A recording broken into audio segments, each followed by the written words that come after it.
नमस्कार जय जगन्नाथ। आज आम दिघी जगन्नाथ पाखक आसीचु। बड़ खुशी कथा मु 31 तारीख दिन अंड्रे जाऊली आ बाटर जगन्नाथ को दर्शन कर काली किंतु किछ पिला कहले सार आम जीमु टे जगन्नाथ को दर्शन करते दिघी चल जहाँ मध्यम भी हो खबर जदि जगन्नाथ पाखर आसी चिठी आसी माने आम निश्चय जा किंतु दुखर विषय जी बाहरी थे मो सांगे जगन्नाथ को दर्शन करने आसापी सी आज आसीपारे भाई भौणी दीज झगड़ा लगे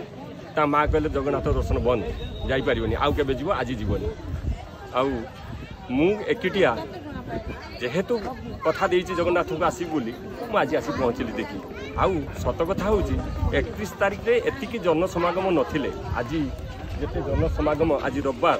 आउ ठाकुर पाखे लोक जिते आज देखा दूसरी से दिन नथिले समस्त मनस्कामना पूर्ण हो सब भक्तर आउ ठाकुर समस्त खुशी रख। जय जगन्नाथ जय जगन्नाथ जय जगन्नाथ।